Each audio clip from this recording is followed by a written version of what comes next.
During May 2014, I met with Jonathan Ward from Icon 4x4 in California. Jonathan is the CEO and lead designer of Icon, one of the few automotive companies that can deliver exactly what you want. There are scores of films that will inform, thrill, and set your imagination alight when it comes to the Icon product. I wanted to chat with Jonathan and discover what kind of attitude and outlook it takes to produce such a high level of work. What follows is a recording of our chat. I hope you enjoy. I have not been trained officially by anyone. I have no degrees. I have nothing but an opinion. And cars have always been my passion, as has design in a greater sense. So literally, this brand is just a manifestation of my interests, my passions, and my discontent with the way the industry has been doing it, and I just went for it.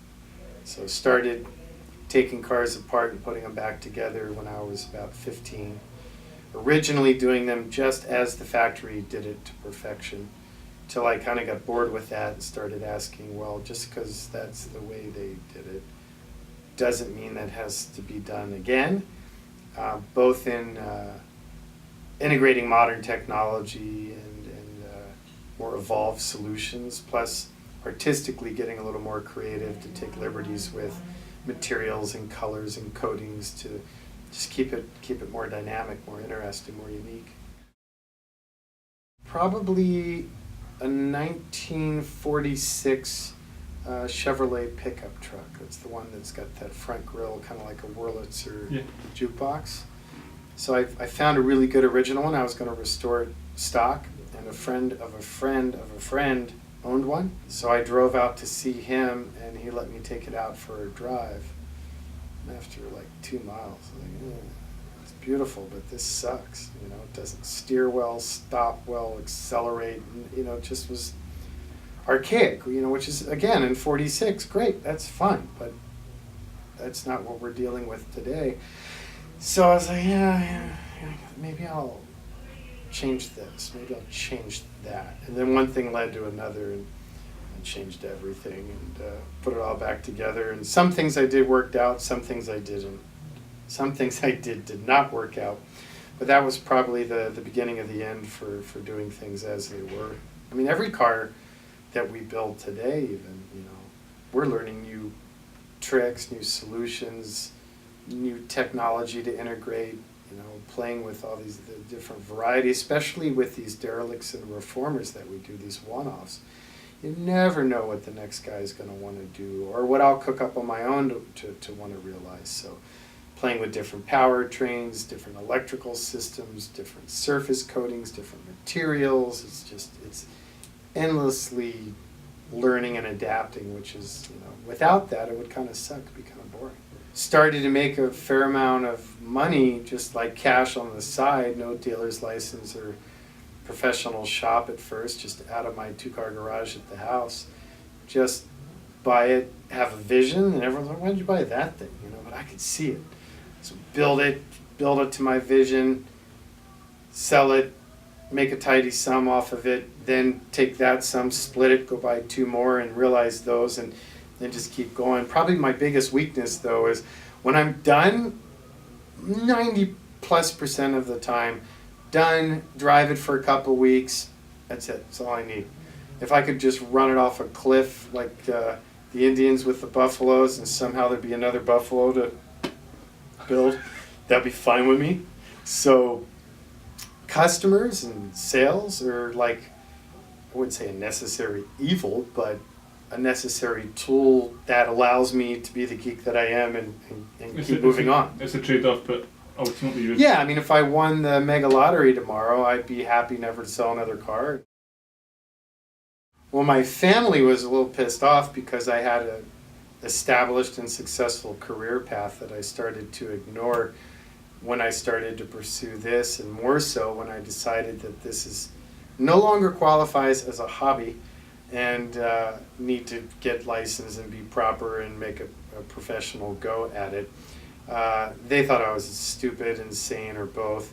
And then my peers, I mean, they were all designing car geeks, so they were right there with me and dug it. I think they questioned, how do you make a business out of your passion without polluting the passion or losing the passion when it becomes a job?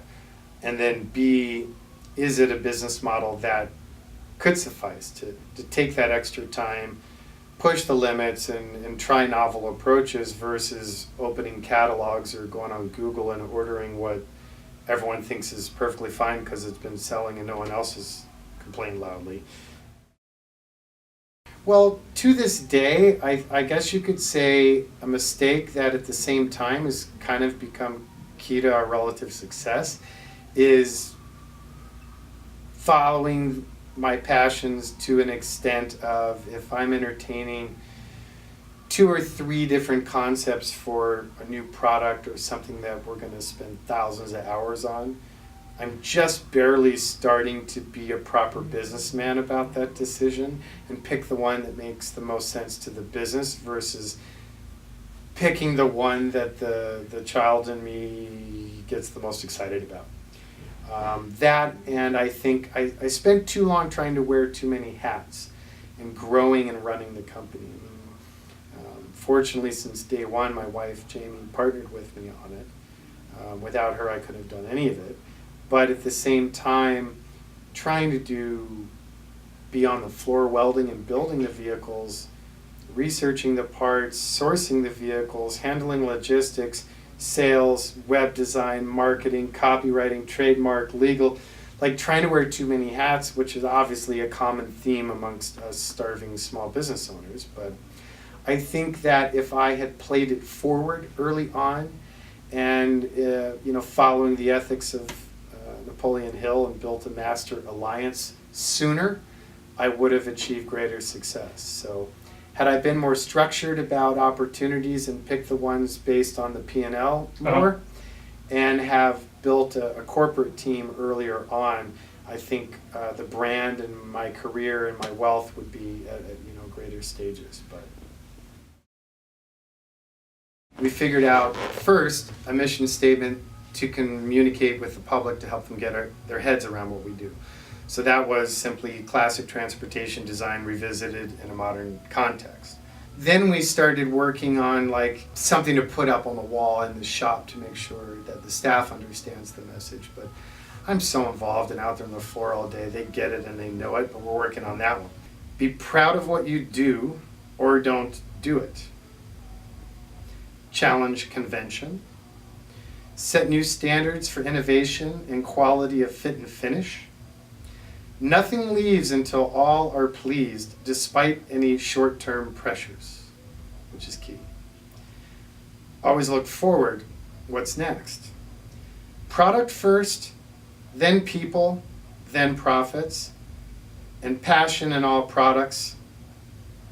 That's what I got so far. That's my working draft. When I speak to design colleges and groups or whatever, a big thing with me is respect your perspective. You can have an education, you cannot have an education. You can be born into the right connections, you cannot be. You can be in a third world country or first world, but the opportunities abound. And the greatest thing that any of us bring to the table is a natural opinion or perspective on the world, the people we interface with, and everything tactile around us. Product first, people second, profit third. If a client engages with a project and they present what they want to do in specific or loose terms, if we're at that juncture not yeah, that'd be cool to build, we'll pass. Because then at the end of the day, if I don't love what I'm doing every day, I'm not going to be any good at it. So yeah, everything's no compromise, the best it can be, and that means I have to turn down a lot of jobs because a lot of people, our pricing is asinine. It's expensive to do what we do in California. Mm-hmm. So if I were to get into that price model, like we were talking earlier, the guy down the street selling used tires for $10, if I'm going to say, okay, I'm going to do that, but I'm going to sell it for $9, I'm going to lose. Because the guy in Kansas or in China or wherever is going to have that model more efficient and he's going to beat me out every time. But we have a saying, RTFM, my favorite acronym, read the manual. So we've they're custom built vehicles, but the production models that we do, there's a consistency, there's a formula. So we have 400 page manuals down to torque spec, order process, tool list, do's and don'ts, and watch out fors and QC measures. And if a technician changes that because he suddenly thinks he has a better idea, then we have a problem. Mm. Anyone on my team can come into my office or pull me aside when I'm out there, and they can share their idea. We have team leaders, and then we have team meetings, then we have company-wide meetings monthly, we have team meetings weekly. And those, the idea was to create the forum where we invite their input and incite them to question and think and come up with new ideas. And a lot of our better ideas and newer efficiencies have come from that. So yeah, I like to think I'm really open-minded. Mickey Drexler, who was one of my first customers with the TLC brand and has continued to support Icon.